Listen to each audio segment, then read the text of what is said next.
Yo, what's up, everybody? I'm Bob Walters. This is Locked Up Sports. We got a special one on deck for you here today.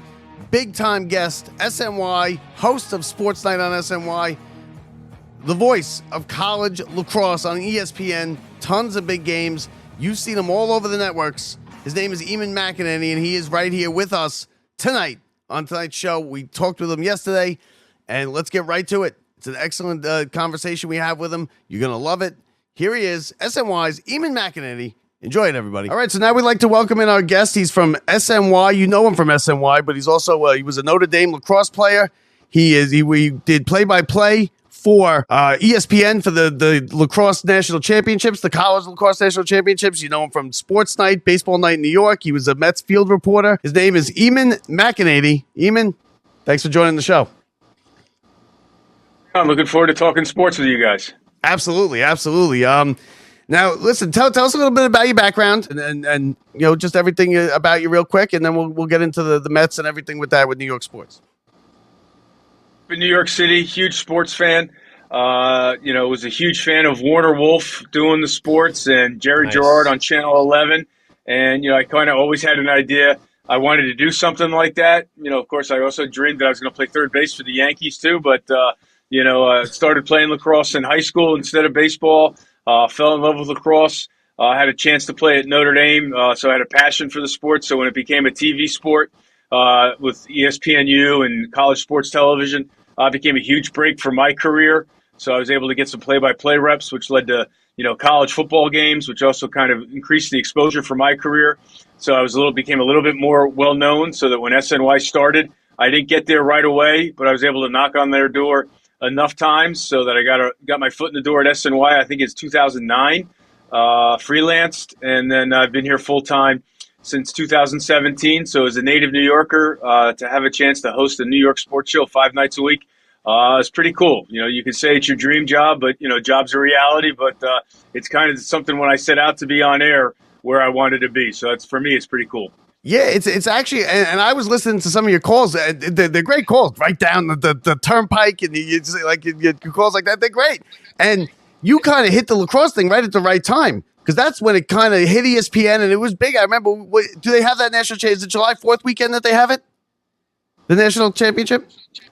Memorial Day weekend. Oh, Memorial Day weekend. Okay, I'm sorry. Yeah, I was going to say I didn't think it was that way. And they're exciting and they're great. And were you tempted to stay there, maybe kind of try and get a Sports Center anchor job or something like that, or did you jump right to SNY when you got the chance?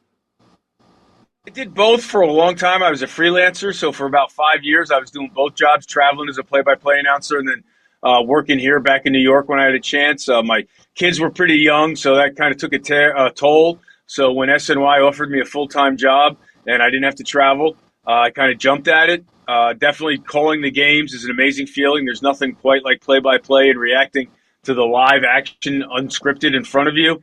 But this gave me a chance, to be home more and, spend more time with my family. That's funny. We always talk like in the past of Bob, if they offered you a job to be on the Cardinals tomorrow, wouldn't you go? He goes, I don't understand why people. I go, people don't want to uproot their family and just go do that. Yes, that's their passion, but when you're born and raised here, a big deal is finding something that you can stay here, be local, and especially with the teams that you grew up with. So I go to jail every day. There you go. They don't offer a pension. I said, do they offer the pension and the benefits? If that's the case, then I could do it. Because I took that job to stop working one day, so I could stop working one day. But, it is what it is. We do this because we love it, and we love sports. And now we had Keith Rad on a couple weeks ago, right around opening day. He's a Yankees fan. It sounds like you grew up a Yankees fan. Is that right? I keep that quiet at work, but everyone knows I'm a Yankee fan. Yeah. We're going to have to talk to Steve Cohen about this, just hiring these Yankees fans all over the place. Now, what? Can you wait? Can you wait until my kids are out of college? We'll hold it off for you. We'll hold it off for you. No, you're doing too good of a job. We're going to hang on to you. Yeah. We'll get to the Mets now. We'll start with the Mets. Listen, they just sent Alvarez down. They got out of. They broke out last night big time with 7 solo home runs. What do you think about this team? Have they kind of peaked? Are they not as good as they were? Are they not as bad as they were with the 7-game losing streak? What do you think about the Mets this year? You're never as good as you are at the top, and you're never as bad as you are at your worst, right? Look, The one concern I would have about the Mets right now is, can their pitching hold up for the rest of the season? You're going to get Minaya back, so you're going to get Montas. Who knows about Montas? Let's be honest. The numbers in the minors were awful, but again, he's a big league pitcher, so that could be nothing. You rode the pitching. The pitching was amazing. The starters had the best ERA in baseball. The relievers were like the second before this 7-game losing streak. They're still kind of right around the top even after the losing streak. But you got to look, Griffin Canning is getting hit a little bit more than he was at the start of the year. Clay Holmes, how durable is he going to be down the rest of the year? Obviously, Tyler McGill's on the IL. I believe in Peterson. I believe in Minaya when he comes back. The bullpen, you love to see what Brazoban did Saturday night in Philadelphia because he was kind of teetering. Reed Garrett, you got to be concerned about. And look, every team goes through this with the bullpen. But, the Mets, the pitching was so good. You just wonder now, is this more a regression to the means, or is it going to be an issue long term? How much was that Kodai Senga injury, and you can say that toss from Pete Alonso, which spurred on the Kodai Senga? How big of a knock was it to this Mets team, and especially this rotation right now? And he's the ace. I mean, I think Peterson's the ace, but Senga probably has the best stuff. I think Senga, you can't lose your one or your two pitcher. I think he's going to be out now. I heard last night on the broadcast they think he might be out till August. It's always longer than they say. It's always always longer. Certainly, he takes with a long Senga, time to ramp up. He is not rushing back. Well, last year they said Senga it's 4 to 6 weeks. We saw him in the playoffs.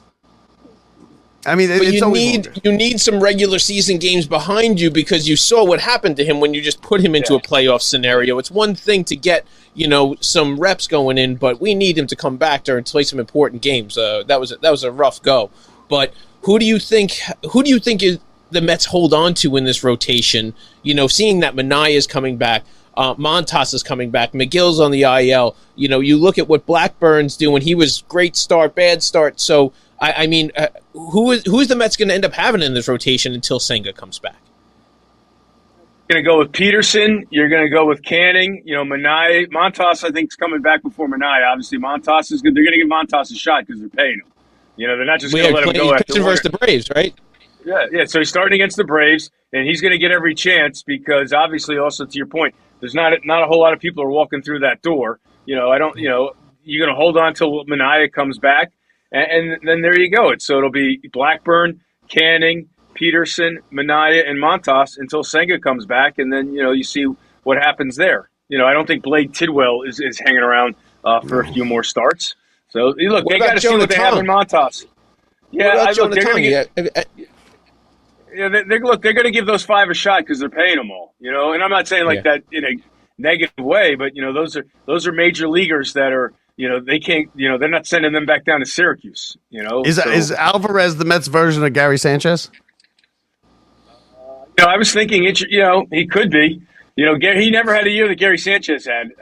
Gary Sanchez was an all-star a couple of times. But look, when they showed his numbers, I don't know if it was Friday or Saturday night. When you saw what he did in 23, obviously 24, he was banged up, got a slow start, and what he's doing now, 3 home runs. And he's not great behind the plate. I mean, he may call a good game, but, that new stance all these guys like, when he let that wild pitch go and, you got to smother that thing. He's on one knee. You got with a runner on third, you got to give up everything to keep that thing in front of you. And he's just kind of changing the call. He's changing the pitch. Yeah. He's a second-year catcher. What are you doing? And I think that's one of the things when he came up that we weren't expecting that was a surprise was that his defense was a little better than we expected. He had a good rapport with the pitchers, and obviously his bat was a big thing. And even if his average wasn't there, he's running into some home runs. Even the worst MLB players are running into more than 2 home runs at this point in the season. So it's beyond a surprise. This is a drop-off of a steep clip for a guy who, offensively that was supposed to be his strong point. We're going to find out a lot about the young man because this is a big roadblock here, or, big fork in the road, whatever the cliche is, because, they're not sending him down, as a punishment. They're sending him down to get him right because they believe in him. He's a huge prospect for them. They know the potential's there. We've all seen it. We know when he hits them, they go for miles. So, and he's the catcher of the future, right? That's the plan. Luis Torrens was not supposed to be your starting catcher this year. So, you talk about all these prospects. if you ask the pitchers, is that who they would want? Like, are they all like a big advocates of Alvarez? Like, is that the guy who they say, like, give me Alvarez regardless of what's going on? I don't think so at this point. I think it's I think the struggles are weighing on him, obviously all over the place. I think that's another reason why they're sending him down. Just take some of the pressure off. Just go back down to Syracuse, hit the ball a mile, and just sort of straighten it out. Who is it? Who does Jared Young have pictures of that he's blackmailing to get in this lineup every day? I mean, that's a DH. That's supposed to be a power hitting, specialty hitting, and he's hitting a $148, and he's an automatic out. Like, put Marte in there. And I get Marte with the knees and stuff, but somebody in there. Put somebody besides Jared Young. I don't even know who this guy is. Yard last night on Saturday. Yeah, Come on. Alvarez. Yeah, well, that's how you get set down around here. I don't know about the pictures. It's interesting, though. Yeah, Marte is definitely an enigma. He doesn't play more. Yeah, and I like Marte. He's a good ball player. He just started coming around. He had a rough start. We could say he actually just been swinging the bat pretty well. He had a couple games where Marte was, the driving force of most of these, of some of these rallies. It feels like there's just this. They don't know who's in what position or who's in what spot. Are they in the middle of just like an audition with all of these young players and trying to figure out who's going to fit where? And how does this all figure out towards the trade deadline? And where are the Mets going to who are they going to settle in on? Who's going to be their third baseman? Who's going to be their second baseman? Is it all about who starts to hit at some point, or are they just going to keep waiting? Not for nothing, but you asked that question as if they're 10 games out and not in tied for first place. I know. Last week I was sitting here saying, you know what? We might not have to worry about the stretch run because we can have this thing wrapped up by the All-Star break. And now all of a sudden, it's a doom and gloom. I just feel like there's a lot more questions than there are answers right now with a lot of the players. Look, here's the interesting thing. A lot of prospects that Met fans love and said, that after Steve Cohen traded Verlander and Scherzer, we're all going to be great. We're all waiting for him. Beatty hasn't been consistent. Acuna, Mauricio, excuse me, obviously Alvarez, all these great prospects that were going to, rejuvenate the Mets. You're still living off of all the big boys. So at one point, one of these prospects is going to have to hit over 250. It looked like Beatty had turned the corner and had things figured out. His average is back around 235. So, I mean, some of these prospects have to become major league ball players.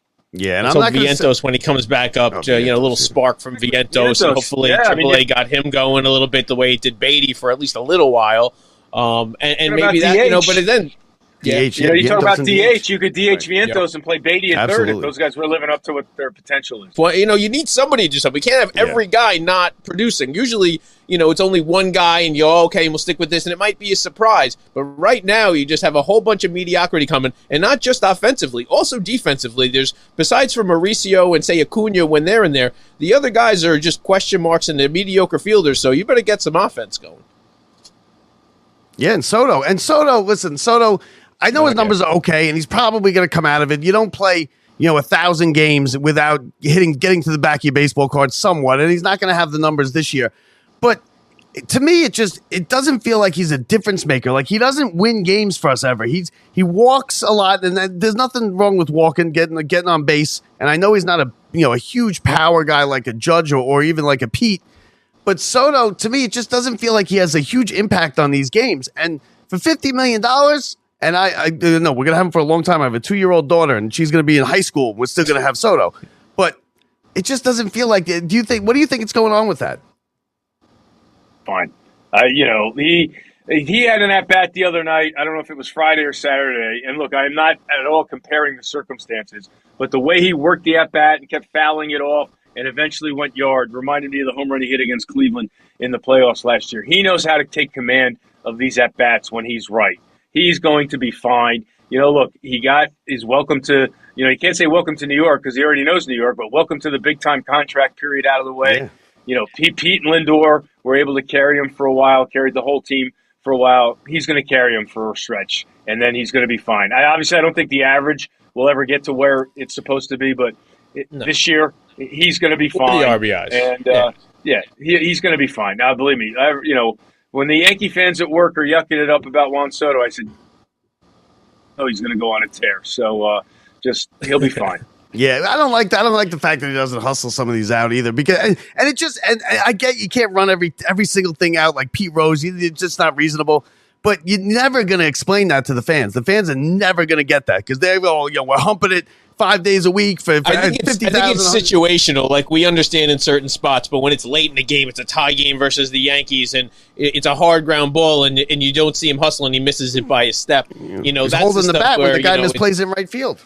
But the truth is, this is such a small sample size, and the guy's going to be around. What if we had him for 4 months, and we're going to end up with him for something like 300 months or something crazy? Again, I hope Soto starts coming around, but we need something out of him now, because honestly, the walks, the rest of the stuff, I just don't I don't know when it's coming. The walks are his game, and he's made life very easy for Pete Alonso, because now obviously give Alonso credit, he has to hit the ball, but he comes up with runners on base all the time, and Pete's been great this year with runners in scoring position, the only guy on the Mets who's really been consistent. The only thing I'll say about Soto is, you show these glimpses, and it's never a tear. Everyone's like, is he back? Is he back? Like, this week in Philly, he looks great. So will he have a huge series against the Braves? Will he, carry it for like 2 weeks? That's what you're waiting for. Nobody has huge series for the Mets against the Braves. It's very, very rare. And the Mets had a chance last week to they were down, step on their throat, and put them out of their misery. They could have done that. They Mets got their ass kicked by a team that's 13 games behind them. I mean, you can't let that happen. And of course, it's the Braves, and we all know, none of us are surprised about it. But and Lindor goes cold, and Alonso goes cold. But the Braves, and this is a huge series coming up this week. 4 games at Citi Field. I think the biggest problem is they're getting the Braves hot. Getting the Braves hot and getting some of those slumping players hot and getting the Braves back into it. Exactly right. That's going to be a big issue. What you think the Mets can handle the Braves this series? Do you think a lot of this had to do with they faced some of the toughest pitchers in baseball the last week, and can't seem to win on the road? I mean, the 4-1 game, letting that get away, was a tough pill to swallow. That game was the game they should have won.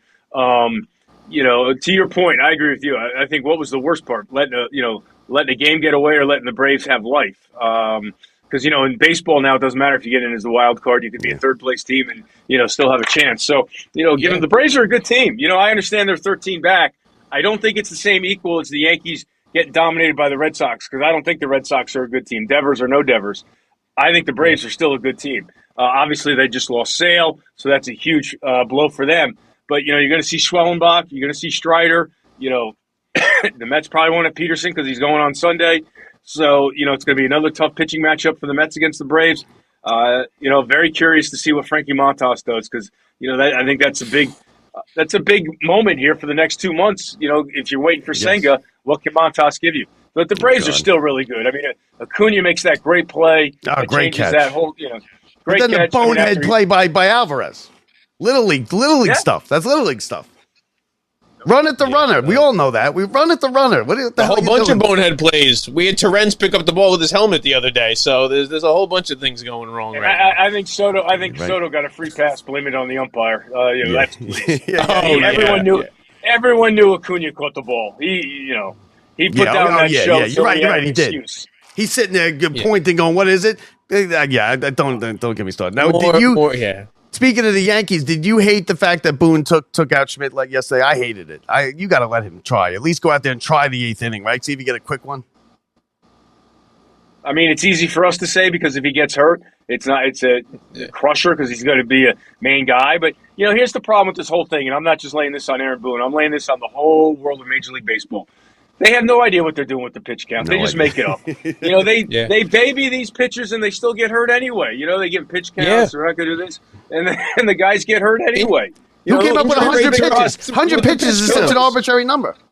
Who was the big prospect for the Mets who's going to be back? But, he was pitching well against the Pirates. They took him out because of the pitch count, and then he got hurt anyway. Was it Christian Walker? I mean, I've drawn up. Yeah, so, I mean, these pitchers get hurt. You can't protect them. Now, again, they have their routine. It's much easier to be cautious. It's a bummer. I would hate to be, you're a fan there and you're paying all that money and you're seeing a no-hitter through 7. Yeah. And if I said yesterday, part of that new routine is Tommy John surgery at this point. So I feel like, at least, get your pitches in while you're getting them. I think Tommy John's part of, the game at some point in some of the elite pitchers. When you're throwing at that level and throwing junk the way that they are, it's you have to at least give it a shot. Once in a lifetime, there's a pitcher come up in Yankee Stadium to a full house, about to, in a game where you're winning. Sometimes you're not even winning in the game, and so there's some other stuff on the line. I get why you take him out, but how, as a pitcher, do you let him take you out? You have to force your way in there. I mean, he doesn't have the kind of clout. This isn't Mike Mussina telling Joe Torre to get back in the dugout. No, you're right. He doesn't have that kind of clout. Yeah. Are you worried about Tampa? I'm worried about the Yankees, not Tampa. I mean, I don't think, Tampa has its moments, I think, but I'm more worried about just the Yankees not being as good as they have been, for a while, and being vulnerable. What about Volpe? I think they'll be Volpe? Who's a bigger disappointment, Volpe or Alvarez? I think that's a great debate. I think That's Volpe, the funny thing now is, I don't want to say funny, but you had some people saying we're all overreacting. Don't hold him to the status of Derek Jeter or Bobby Witt Jr. I'm like, no one's asking that. Can he hit 250 and make a routine double play to end the game? Yeah, he's not even Jared Young. He's not even being held to Jared Young's standard. Yeah, and I think a catcher can take a lot more heat without the offensive production than someone like Anthony Volpe at this point. So Alvarez can hide. Right. So a dagger that he boots a ground ball that should be an inning double play. Instead, it's like a game-winning run or whatever it was. And both these teams better figure it out within themselves, because with the way this setup with the playoffs are and the wild card, everybody's in it. Everybody's in it at the trade deadline. Nobody's, if you're not the A's or the White Sox or the Marlins, or you're not dealing your players because you feel like you're in it. You're within 5 or 6 games of the wild card. You feel like you can make a run. You're going to look at the Mets last year, and there's not going to be too much help. You can't fix your team with the trade deadline anymore. Depends what you're willing to give up. And when you have the richest owner in the sports, you're willing to eat some contracts and give things up. I mean, I totally get your point. The teams still think they're in it, but the Marlins have a pitcher that everyone would love to trade for. So we'll see what happens there. But so do the Pirates. I think. Yeah, I don't think. Yeah, I don't think so either. Yeah, I mean, your whole farm system for a guy. I love the trade proposals I see on Twitter and FAN and social media that the Mets want to say, here are 5 guys. Yeah, okay, that's what's going to get it done. Yeah, you won't play Starling. You won't play Starling Marte, but the Pirates will trade Paul Skeens more. And as soon as somebody starts hitting, around the trade deadline, we can't trade him. And you're like, this is when you got to trade him, because now someone's going to want him. Yeah, you go crazy doing that. The Met fans who love their prospects will finally give up Mauricio, Beatty, and Alvarez for Paul Skeens. How about that? Yeah, they can have them. They can have them all. But I think Beatty. I'm not a Beatty fan. Pete Crow Armstrong, the no fan is going to let go of anybody. That's what's going on in Metsville right now. All we do is see somebody else's playing well. Javi Baez. Yeah. Well, Lastings Millage or any of them, the list. I have a list on the show. It's called Former Met, Now Good. And it's an endless list. It's an endless list. We faced one the other night, and his name was Zach Wheeler, and everything was great. And the moment they took him out, 2 pitches later, it was a tie game, and it was 2-2. I mean, it didn't work out for the Mets at the end, but the Mets have given up or given the league more good players than anybody else. It's like the farm system for Major League Baseball. You guys have to forget the past. You guys are stuck in the old days. Mets, this is new. David Stearns. Steve Cohen, relax. You're going to be It's easy fine. to say when you went through a dynasty, right? It's easy to say, don't worry about it. It'll be all right. But I'm saying, but you have that now. You guys are going to be in the playoffs every year. I know. I love it. And last year was so much fun. That's something that we've never had. This consistency is the best thing. It feels an electric atmosphere this year. It's curious to see what kind of crowd the attendance is like this week. School's over. I think it's going to be no good. more excuses. You guys Met fans love to complain about weeknight traffic, this, that. Let's see who shows up this week. Hey, listen, I work 16-hour day, basically every day, 16 hours, right? In Rikers out in jail. I come out, I meet him at the ball game almost all the time. One of my coworkers is a vendor there. Which he's a lunatic because we make good money in the jail. He does that, and then he goes and he sells beers at the game, and I'm like, you're gonna kill yourself doing this, and he does it every night. So not all Mets fans are like that. We don't complain about it all. We get in, I got a question for your friend. Now that everyone pays with Apple Pay and credit cards, do they still tip well for the beer vendors, or they stiff them? He makes good money. He'll come in and he'll be like, he says, I'll make like on a Saturday or something. He'll make like $300-$400 on top of it, and then he'll come in and do double and make $1,000 or whatever in the jail. I'm like, So he must be, because he doesn't need the money. He must be making the good money. He's down there because some of these vendors are there forever. And when I first started working there, I was like, where do I know you from? And he's told me that he worked at Citi Field. I go, that he's been doing it for 20 years. I was like, that's where I know you from. Shea Stadium. When I was going with my dad, I remember seeing, it's crazy. But so that's the baseball story. Now let's get to the bed. We got Game 7 tonight. I don't want to get too much into it because I'm gonna release this tomorrow. It's gonna be done. But with the Knicks, they got no plan, right? They like, what are you doing? What are you doing? Get rid of Thibs. And they have no clue. You're talking now.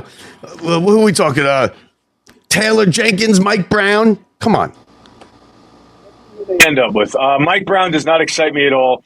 Taylor Jenkins does a little bit, just because I don't, it's just kind of random. I know more about Mike Brown. Mike Brown strikes me as more of a retread than Taylor Jenkins. Taylor Jenkins coached a young team, I guess. We'll see. I was a Tibbs guy. I certainly didn't want to see Tibbs fired. You kind of just get the feeling, though, that they decided they couldn't, they had to make a change. I'm not justifying it. These exit interviews must have just crushed them. Whoever the players were, we can all guess. I don't want to guess on a podcast and have people say, think I'm saying it like I know. I don't. You're free to make news on our podcast if you'd like. Yeah, no. Well, listen. What did you think about Jalen Brunson's comments the other day? Because it didn't seem to me like he was a driving force to have him out. But I don't know. They were being. Look, we can all read between the lines. I mean, Mikal Bridges came out publicly and said, "Look, I shouldn't play as much. We should be playing the bench guys more." Yeah. I think Tibbs is a stubborn guy, and he's worn out his welcome, or things have petered out. Now this is the third place. So he's got to be a little bit more flexible, especially nowadays when the front office has a whole lot more say and you have analytics and you have 10 million coaches. If someone says you got to play player Y more and you don't, that's going to be tough to survive. I mean, obviously the front office believes in those players on the roster or they wouldn't have them on the team, right? Now, look, I watch the games. I'm drawing a blank on the guy who played a lot in the Indiana series who never played. He couldn't score. He played great defense, but then he got a layup, right? No, not the other guy. Yeah. Sorry. None of us can remember because he didn't play. He didn't play for 4 months. He wouldn't put those guys in the game up 45 against Boston. He leaving his five starters out there. Then they make it having productive minutes in the next round. I think that cost him. But my argument all year long with the minutes police was, okay, who do you really want to see play more? You really want Precious? Are we really damaging this team because we're not playing Precious Achiuwa more? Maybe I'll be wrong. Maybe he'll go to another team and blossom. People now want to crush the Knicks for letting Obi Toppin go. It was a completely different team. Obi Toppin wasn't playing. He wasn't getting more time with Randall here, and Obi Toppin wasn't great here. He's in a great situation there. God bless him. He's having a good finals, but it wasn't going to work in New York for Obi Toppin. No. So, What do you think is going to have the greatest impact on next year's team? Do you think it's going to be the coach that they hire or the personnel moves that they make with players? And do you see any moves with players, or are they going to stick with who they got? Make some moves. I think they're going to have to make some moves. The biggest thing for me about the Knicks is it's a catch-22. You live and die by Jalen Brunson. There's no flow to the offense because it's all Jalen Brunson tries to get his shot. If they shut him down, what's next? He's great, right? But he's not that. He's not Michael Jordan or LeBron. No, but I'm just saying it's so hard. I'm sitting there screaming, post up Towns. Yeah. How do you post up Towns when they're double teaming him at the logo? Every possession takes 20 seconds to get into it. So, they're going to have to decide how they want to play and get others involved because, there was some stretches during the year, but very rarely did they just look like a free-flowing offense. And when Indiana was allowed to D him up, I mean, Nembhard played him so physical in Game 6. And look, you want to tell me those are the rules? That's fine. I'm not going to whine about the officials, but they were picking him up full court, and the Knicks had no answer. That's one thing you say to Tibbs. Let someone else pick it up. If you have a secondary ball handler, let him bring the ball up and see what can happen if you're going to take Brunson out. Yeah, now I know he said he's not interested, but I'd take another run at Jay Wright, give him a blank check, let him dig. Hey, look, you won titles with these guys. He doesn't want it? Or you don't think he'd be a good coach? No, I think he'd be a good coach. I think he'd be a good fit. How could you not want it? He's got to try the NBA. Civilized. No, he doesn't. He's checked out. Look, once you get civilized, you talk about working 16 hours a week, imagine all of a sudden you don't have to do that. And you're hanging out in your Hamptons house or your Jersey Shore house. You're right. You want to go back to work? You're right. Yeah, you know what? Yeah, that's a good point. Right. That's a fair point. I'd still go with him with a blank check, so you can do it in 5 years with another ring on your finger. But either way, Ted, you have this City Lax thing going on. Tell us a little bit about it. Tell us what goes on, how people can get involved if they want to. City Lax is the largest lacrosse nonprofit in the country. It was started back in 2006 by Matt Levine. And really what it was is a force of former lacrosse players coming together to try to develop the sport in New York City so it can impact the lives of public school students, the way it has impacted the lives of us. So it's a real passion play. It's pretty amazing. These kids fall in love with the sport. They keep playing. They keep their grades up. They keep going to class. They graduate, and then they play in college. And there's some amazing success stories. And, City Lax, like I said, it's going to come up and celebrate its 20th anniversary. And I don't think too many people realize that there are like 30 varsity public school lacrosse teams with almost 3,000 kids playing it. And they love the sport. And just trying to make it grow and, continue to impact lives through lacrosse.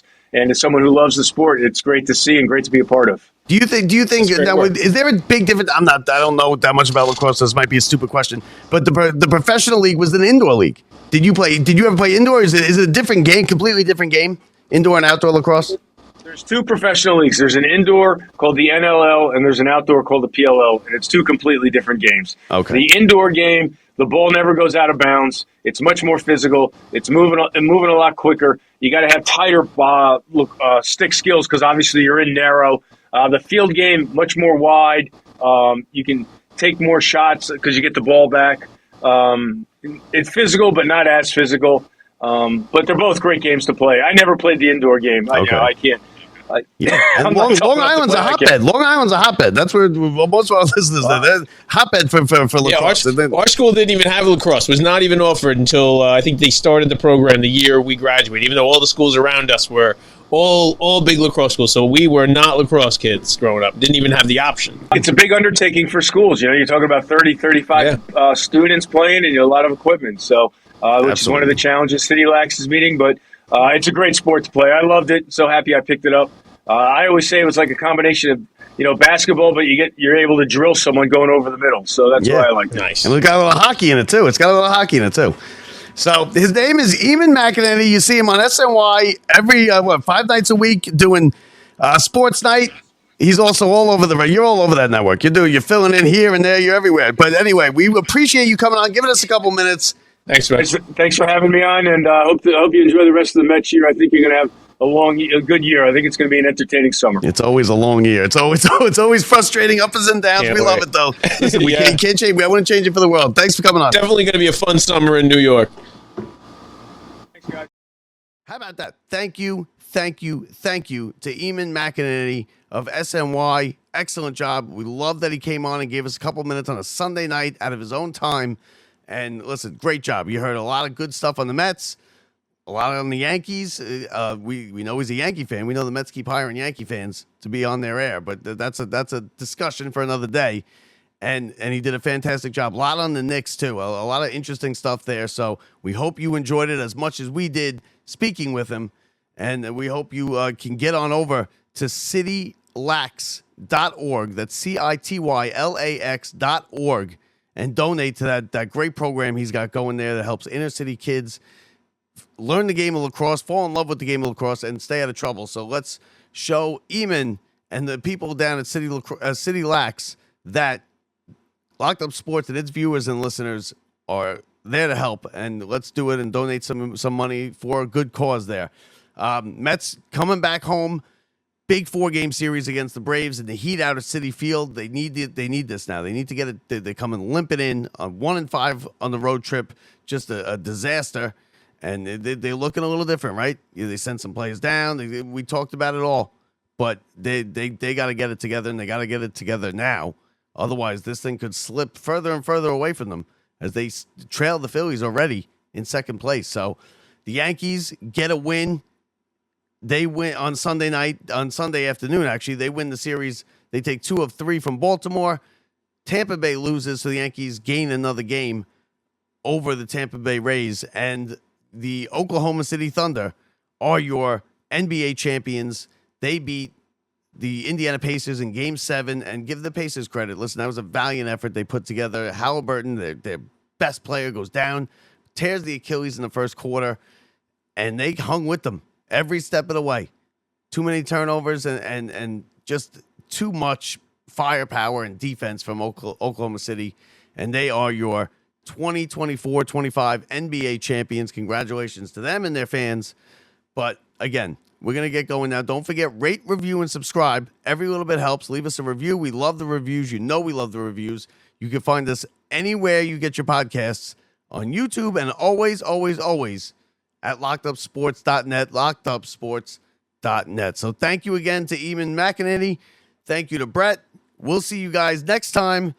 From the Brian Gunzel Studios, I'm Bob Walters. See ya.